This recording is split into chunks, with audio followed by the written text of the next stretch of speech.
తిరిగి BCN news కి స్వాగతం.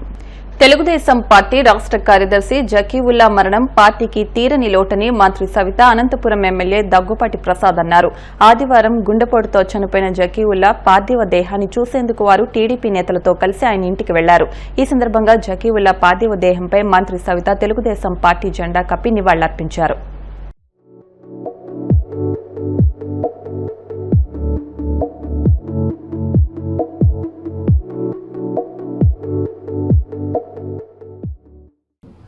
కుటుంబ సభ్యులు జకీవుల్లా గారు నిన్నటి రోజున చనిపోవడం నిజంగా చాలా బాధాకరమైన విషయం. ఎందుకంటే ఆ కుటుంబం ముందు నుంచి తెలుగుదేశం పార్టీ కోసం అహర్నిశలు కష్టపడిన కుటుంబం. అదేవిధంగా జకీవుల్లా గారు నిజంగా పార్టీ అధికారంలో ఉన్నా లేనప్పుడు కూడా పార్టీ కోసం అహర్నిశలు కష్టపడడం, సామాన్యమైన కార్యకర్త దగ్గర నుంచి ప్రతి ఒక్కరిని ఆదరించి తన సొంత కుటుంబ సభ్యులా భావించే వ్యక్తి జకీవుల్లా గారు. పార్టీ రావాలి, అధికారంలోకి రావాలని స్వయాన ఇక్కడి నుంచి అనంతపురం నుంచి పెనుగొండకు బావయ్య స్వామి దర్గాకు పాదయాత్ర చేస్తూ అక్కడ ఈ రాష్ట్రానికి మళ్ళీ చంద్రబాబు నాయుడు గారు అవుతానే ముఖ్యమంత్రి అవుతానే రాష్ట్రం బాగుపడుతుందని పాదయాత్ర చేస్తూ, అదేవిధంగా గత కొన్ని సంవత్సరాలుగా అంటే పార్టీ పుట్టినప్పటి నుంచి ఈ కుటుంబం తెలుగుదేశం పార్టీతోనే ఉంది. అదేవిధంగా నిన్నటి రోజున లోకేష్ బాబు గారు మరి చంద్రబాబు నాయుడు గారు కూడా నిజంగా చాలా బాధపడ్డారు. వారి కుటుంబానికి తెలుగుదేశం పార్టీ ఎప్పుడూ అండగా ఉంటుందన్న విషయాన్ని కూడా తెలియజేస్తూ మరి ఈరోజు వారి కుటుంబ సభ్యులతోనూ వారి తండ్రి గారితో కూడా మాట్లాడాం. నిజంగా చాలా బాధగా అనిపిస్తుంది. నిజంగా అందరూ చెప్పలేని బాధ. ఎందుకంటే ఎల్లవేళలా ప్రజల కోసం కష్టపడుతూ ఎప్పటికప్పుడు పార్టీ కోసం కష్టపడిన వ్యక్తి గారికి ఘన నివారణ కూడా అప్పించాము. నిన్నటి రోజున మిత్రుడు అలాగే తెలుగుదేశం సీనియర్ నాయకుడు జకీవుల్లా గారు హార్ట్ అటాక్తో చనిపోవడం జరిగింది. మాజీ ఎంపీ సైఫుల్లా కుమారుడు అయినటువంటి జకీవుల్లా చనిపోవడం నాకు చాలా ఆత్మీయంగా ఉండేవాడు. ఎప్పుడైతే నేను ఎలక్షన్స్ క్యాన్వాసింగ్ మొదలుపెట్టానో ఆ రోజు నుంచి కానీ నాకు దగ్గరగా ఉండి నన్ను గెలిపించడానికి అహర్నిశలు కృషి చేసిన వ్యక్తి. అలాగే గతంలో ఇప్పుడు డోన్ ఇన్ఛార్జిగా అబ్జర్వర్గా ఉన్నారు. గతంలో కానీ పార్టీకి అహర్నిశలు కష్టపడి పనిచేసిన వ్యక్తి. ముఖ్యంగా తెలుగుదేశం మళ్ళా అధికారంలోకి రావాలని చెప్పేసి గత 5 ఏళ్ళు క్యాడర్ అంతా దగ్గర పెట్టుకొని, అలాగే యుగలం పాదయాత్రలో కానీ భాగస్వామి ముఖ్యమంత్రి మా నారా చంద్రబాబు నాయుడు గారు మళ్ళీ ముఖ్యమంత్రి కావాలని చెప్పేసి ఇక్కడ నుంచి పెనుగొండ దర్గా వరకు పాదయాత్ర చేసి అక్కడ మొక్కు చెల్లించడం జరిగింది. ఇలాంటి సీనియర్ నాయకుడు తెలుగుదేశం పార్టీ కోల్పోవడం చాలా బాధాకరం. అలాగే నా మిత్రుడు నాకు కుటుంబ సభ్యుడిని పోగొట్టినంత బాధగా ఉంది. ఖచ్చితంగా జకీవుల్లా వారి ఆత్మకు శాంతి కలగాలని చెప్పేసి తెలియజేసుకుంటూ అవకాశం ఇచ్చిన అందరికీ ధన్యవాదాలు. జనసేన పార్టీ నేత కిరణ్ రాయల్ తిరుపతి గోశాలను సందర్శించారు. గో సంరక్షణ శాలలోని గోవులకు 4 కూలర్లను అందించారు. ప్రస్తుతం ఎండాకాల పరిస్థితుల దృష్ట్యా గోవులు చల్లని ప్రాంతంలో ఉండి మరింత పాల దిగుబడిని అందించే విధంగా తన వంతు సహాయం చేసినట్లు కిరణ్ రాయల్ తెలిపారు. జనసేన అధినేత డిప్యూటీ సీఎం పవన్ కళ్యాణ్ ఆశయాలకు అనుగుణంగా తామందరం పనిచేస్తామన్నారు. ప్రతి ఒక్కరూ ముందుకు వచ్చి టీటీడీ గోశాలలోని గోవులకు సహాయ సహకారాలను అందించాలని కిరణ్ రాయల్ కోరారు.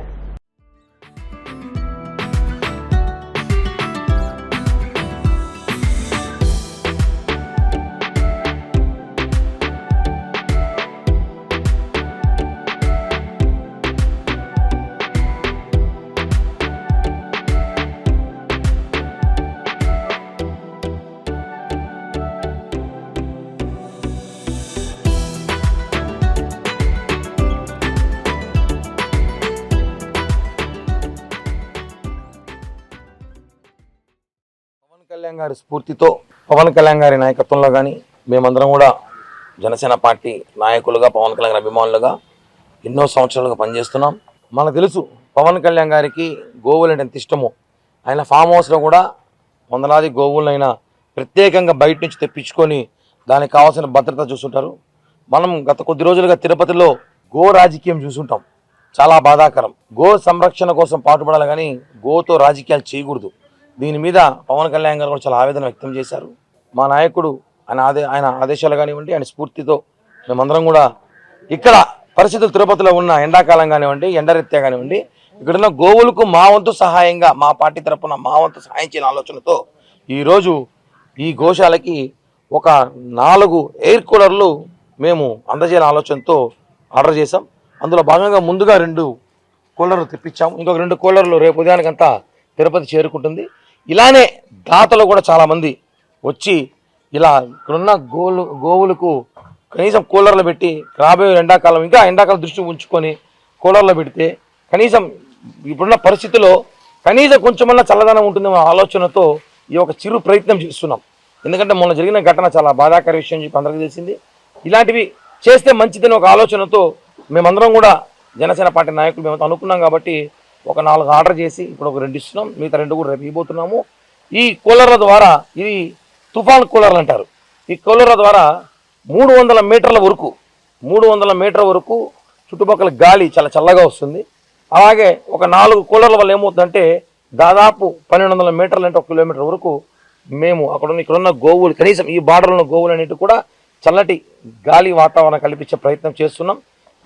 ఇదే విధంగా అందరూ కూడా ఆలోచించి ఇంకా దీన్ని భవిష్యత్తులో పూర్తిగా ఇలా కూలర్లు కానివ్వండి ఇంకా ఆధునిక కావాల్సిన పరికరాలు అందజేస్తే మనం ఇక్కడ వాతావరణం కూడా మంచిగా ఉంటుందని చెప్పి కూడా తెలియజేస్తున్నాం. గో సంరక్షణశాలకు జనసేన పార్టీ తరఫున 4 కూలర్స్ను క్యాటిల్కు కానివ్వండి, ఎలిఫెంట్స్ కానివ్వండి వేసవిలో చల్లగా ఉండేందుకు జనసేన పార్టీ తరఫున కిరణ్ రాయల్ గారు ఈరోజు అందజేశారు. అదేవిధంగా ప్రతి ఒక్కరూ కూడా తమ బాధ్యతలు నిర్వర్తించి ఈ విధంగా ఇక్కడనే కాదు ఎక్కడైనా గోశాలలో కానీ ఇటువంటి వాటికి ఎండాకాలంలో జంతువులు, పక్షులు వీటన్ని చల్లగా ఉండడానికి వారి వంతు సహాయం చేసి ఈ పర్యావరణ పరిరక్షణకు తోడ్పడగలరని ఆశిస్తున్నాను. విశాఖపట్నం జిల్లా గాజువాక నియోజకవర్గం పరిధిలో శ్రీదుర్గా నాగలింగేశ్వర ఆలయం ఉంది. శివుడు విగ్రహం రూపంలో కొలువై ఉండడం ఈ ఆలయం ప్రత్యేకత. అయితే దుర్గా నాగలింగేశ్వర ఆలయానికి భక్తులు తండోపతండాలుగా తరలివస్తున్నారు. కొబ్బరికాయలు కొట్టి ఆ దేవుడిని ప్రార్థిస్తున్నారు. ఇందుకు కారణం ఆలయంలో శివయ్య కళ్లు తెరవడమే. ఆదివారం సాయంత్రం ఆలయంలోని శివుడి విగ్రహం కళ్లు తెరిచినట్లు అర్చకులు చెబుతున్నారు. ఈ విషయం ఆ నోటా ఈ నోటా పాకి చుట్టుపక్కల ప్రాంతాలకు వ్యాపించింది. దీంతో పరిసర ప్రాంతాల నుంచి నాగలింగేశ్వర ఆలయానికి భక్తులు తరలివస్తున్నారు. స్వామివారిని దర్శించుకుని మొక్కులు చెల్లించుకుంటున్నారు.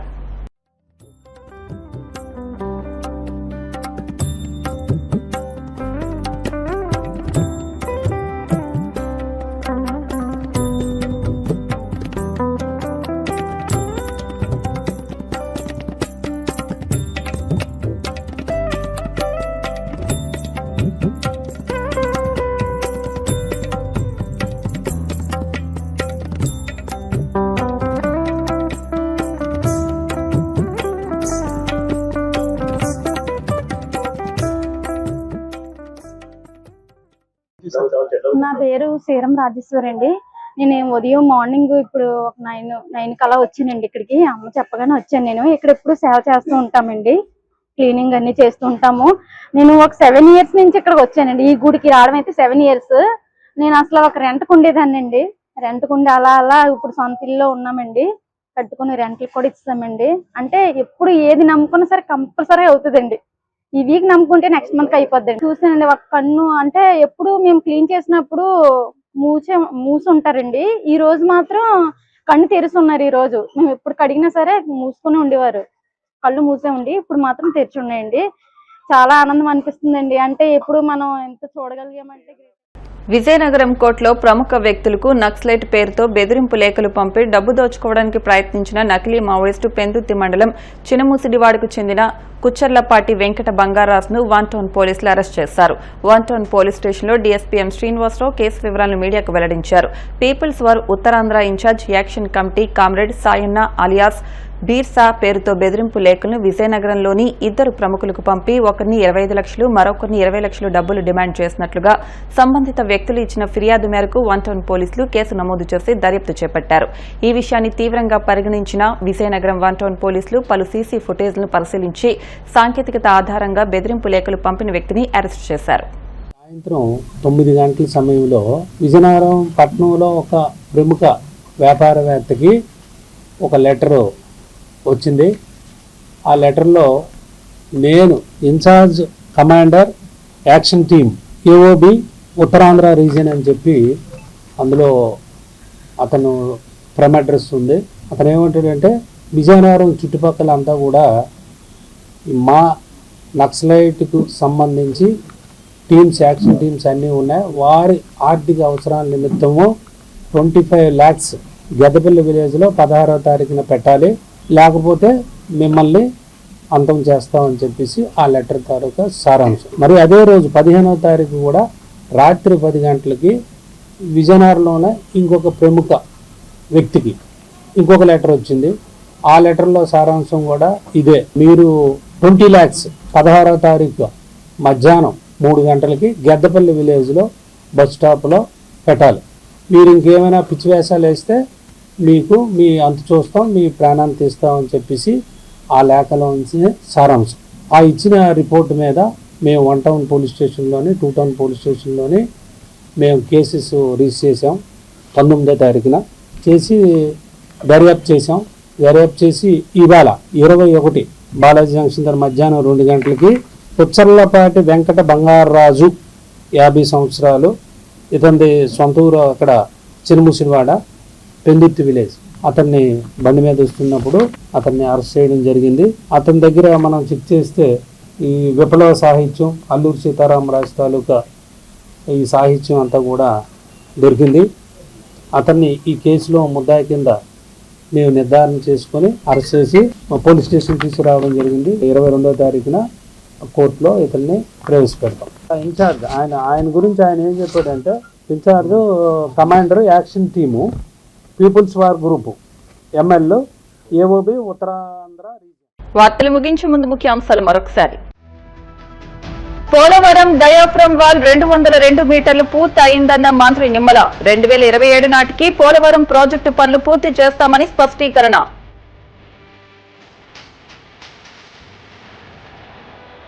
పవిత్రమైన హజ్ యాత్ర కోసం నియమించిన కమిటీలో టీడీపీ కార్యకర్తలకు స్థానం కల్పించడం దారుణం. ఏపీ హజ్ కమిటీ మాజీ చైర్మన్ గౌస్ లాజం మండిపాటు.